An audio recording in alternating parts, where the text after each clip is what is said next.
You're gonna design a brand new adventure for game night right now, and all it takes is 5 rooms. Well, kind of. Hey everyone, I'm Greg from Grego Movie Rant, and welcome to my hobby Hobble, where we learn how to make the best games possible. By now you may have heard of the 5-room dungeon. It's a game design format coined by John Four from Role-Playing Tips. It's essentially a quick and dirty game design formula contained to 5 rooms or zones that create a compelling narrative. Many before me have explored it, and I will not be the last, with good reason. Its simplicity acts as a great guardrail to help new and seasoned game designers keep their adventures focused. While the philosophy has proven effective, many have raised valid criticisms of it over the years, and having used the game design formula myself, I've seen both sides of the argument. Today, we're exploring the 5-room dungeon concept as part of Dungeon Jam 2025, a community event hosted by these two lovely people right here. And as part of this event, it is my pleasure to reintroduce to you all my own 5-room dungeon adventure called Depths of Judgment, the Tomb of the Thirsting Lord. I originally designed this adventure as part of a separate 5-room dungeon jam hosted by Indestructo Boy, aka Taryn Pounds from Land of the Blind. We were tasked with creating a 5-room dungeon within 1 week, and I got a lot of great advice from both the judges and contestants throughout the design process, and I am happy to share that advice with you all today as part of this jam. So make sure you like, comment, and subscribe to help us gain favor with the algorithm gods, and make sure you share this video with your fellow game design friends if you happen to enjoy the video. Now, with all that out of the way, let's get back to your regularly scheduled programming. Throughout this video, we're going to be exploring the pros and the cons of the 5-room dungeon formula to figure out the best way to use it as the foundation to make incredible adventures. So first, let's get everybody up to speed. The 5-room dungeon formula is as follows. Room number 1, the entrance or guardian. This is the entrance to your dungeon, which may explain why it hasn't had its cobwebs looted yet.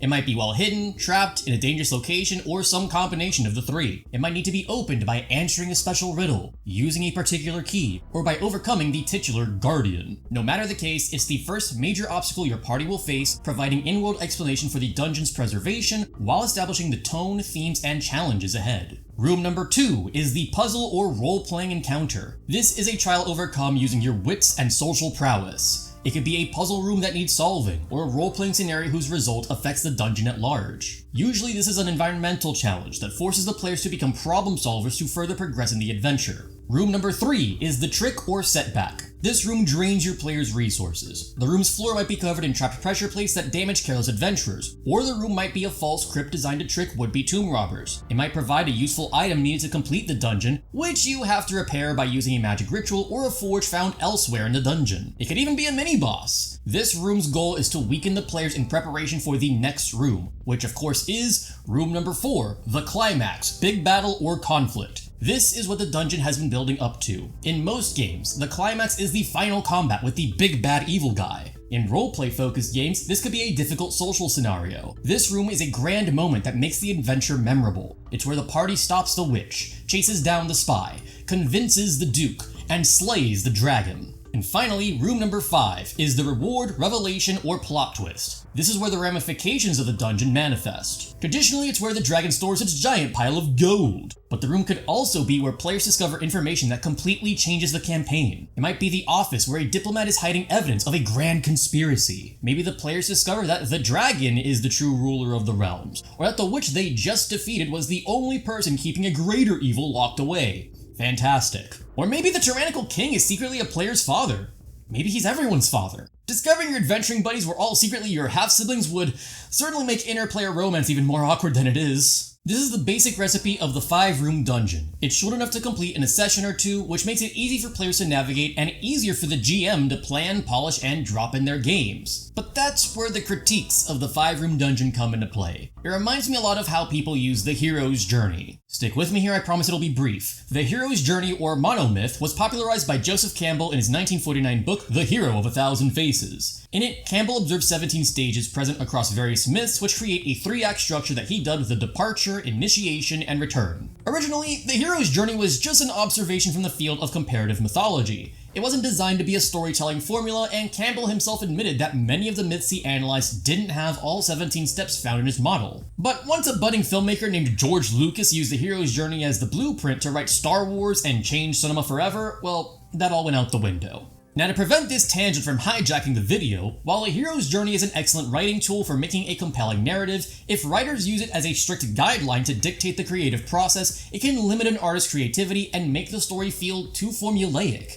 But without some guidance, these plot points may be so nebulous that they trap artists with choice paralysis, or the story just might not make sense. Similarly, if we treat the 5-room dungeon model as a strict recipe for adventure design, it can range from too limiting in scope or too broad in definition to be useful.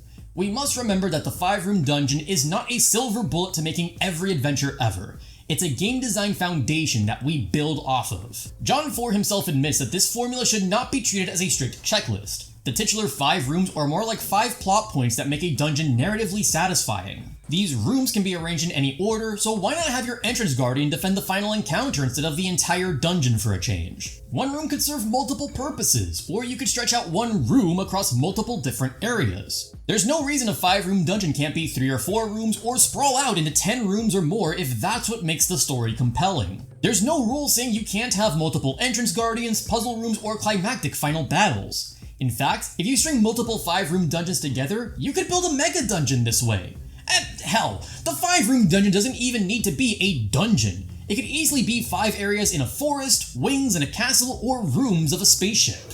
This is where the issue of broadness comes into play. The encounters faced in a dungeon room could serve multiple purposes, and while that's not always a bad thing, it could cause some confusion if you're trying to stay true to this formula. If the players are faced with crossing a giant chasm to proceed in the adventure, you could call this a puzzle room. The puzzle is crossing a deadly cliff without dying, and the solution is found with your player's abilities, equipments, and spells. But couldn't you also call this the setback room, since it could spend player resources like spells and class abilities? As another example, let's say your players are facing combat with a hill giant in the room before your final boss encounter. Would you consider this mini-boss to be a setback room that drains the party resources, or the guardian room that halts player progress? Is there a difference? Does it matter? When I was designing Depths of Judgment, I went out of my way to make most of the rooms in the dungeon fulfill 2 different roles in the 5-room dungeon formula, with the role changing based on how the players were facing the issue. It was my intention that you could complete most of this dungeon through one of 2 different strategies. One of them was more roleplay and puzzle solving focused, while the other was the default hack and slash method you expect from dungeon delving. I could get away with this since the jam allowed us to use up to 15 rooms in this adventure, but I think that's why many critique the 5-room dungeon as being too simplistic or formulaic. If you're trying to stay true to the guidelines, you risk limiting the potential of your adventures. And by strict definition, Depths of Judgment is not a 5-room dungeon. This has no less than 7 different rooms, not including any secrets that I won't spoil, but that's also why I love this formula. It's not the finish line, it's a springboard to making incredible adventures, and all you have to do is jump. Bending the guidelines is the first step to making your 5-room dungeon more intriguing, but it's only one tool in our toolbox. When we use it in tandem with other game design techniques, we can really push the limit of what our adventures could be. First, I think the best way to build a TTRPG adventure is to start with the theme and final encounter and work your way backwards to the beginning. By knowing how your story should end, you can set up foreshadowing and deliver impactful payoffs. For example, if you want your final boss to have a tragic backstory about losing a loved one, you can foreshadow it earlier in the dungeon with a mural, a locket, or a grave. This could then be used as a tool by your players through roleplay. Maybe by revealing the locket to the boss, it causes them to have disadvantage on their next attack. With only a week to work on Depths of Judgment for this game jam, I had to come up with an idea fast. I know I wanted to design a dungeon which could be overcome almost entirely through roleplay, so working backwards from this idea, I developed the following story. This tomb is the final resting place of Lord Renfrey, who in life was plagued by an incurable disease. He led his military troop, the Mithril Myriad, on a brutal quest to find water from the wellspring of life, which has restorative properties but ultimately could not cure him. His lover, Lady Lorelei, disgusted by the bloody path that Renfrey carved, had him and his soldiers cursed with undeath and buried in this tomb. There's only 2 ways to break the curse: through the true forgiveness of one who knows the full story of Renfrey and his crimes, or punishment through combat. With the backstory cemented and flexible gameplay in mind, I worked backwards to weave elements of the story into all areas of the dungeon. It begins at the tomb's entrance, where stone guardians flank the doors to the tomb, which is locked by a riddle. The riddle has multiple possible solutions, but if players try to brute force their way through the doors, the statues animate and begin combat, transforming the entrance guardian into a setback. If the statues are defeated, their construction reveals a possible solution to this riddle. They're covered in epitaphs. Now, other creators have made their own critiques and solutions for the 5-room dungeon, which are also worth keeping in mind. In Creating Dungeons the Easy Way, JP Couvert proposes expanding the 5-room dungeon formula into a 10-room dungeon with more specific areas. These additional rooms include secret entrances and rooms, places to learn information, the logical location, which adds realism to the dungeon, and the alternative threat or ally, which adds new factions into the fray. I especially love this last suggestion. There is no better time bomb for a dungeon than the risk of another adventuring party reaching the end first and stealing all of your loot. Many of Couvert's other proposals are pretty sound, mostly because they take the idea of Jaquaysing the Dungeon and add it to the 5-room dungeon format. Speaking of which, another great way to spice up your 5-room formula is by Jaquaysing the Dungeon. This term refers to methods used by game designer Janelle Jaquays to make her levels feel more realistic. Jaquays encouraged non-linear game design, creating multiple paths that loop and worm through a level, secret entrances, halls, rooms, staircases that skip entire levels, and other features that you might find in real-world architecture. This is a topic I plan to cover in a separate video, so you should like, comment, and subscribe so you don't miss that episode. But anyway,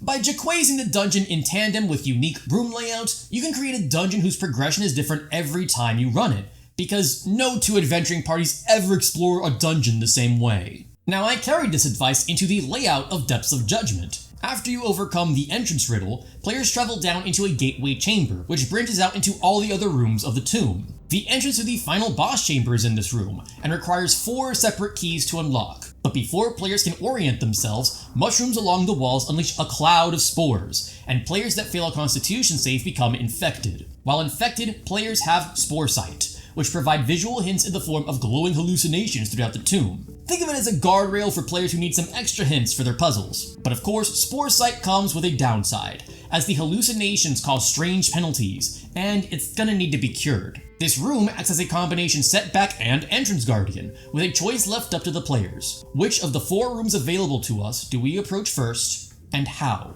Now, designing a level for a game is not the same as creating a great story. In his video, Why the 5-Room Dungeon Falls Short, Baron Derop of Dungeon Masterpiece argues that even with these aforementioned changes, the 5-room dungeon formula is insufficient if you don't also consider the 3-act structure you find in traditional storytelling. Derop makes a good point, not only about the limits of the 5-room dungeon, but of adventure design for TTRPGs in general. Many adventures neglect the setup that we find in the Act 1 of traditional narrative media, and it's become common advice online to skip the slow and awkward meeting in the tavern phase in favor of starting end media res at the dungeon entrance. Acts 2 and 3 are already built into RPG adventures since they provide the conflict and resolution through the adventure and reward respectively. But Act 1 is setup, and without it, the story of any dungeon risks being little more than a paint scheme slapped over some rooms full of monsters to fight. That being said, you also want to avoid a 20-minute lore drop that bores your players and holds up the game. The question of an Act 1 setup could be fixed easily with a role-playing center session 0,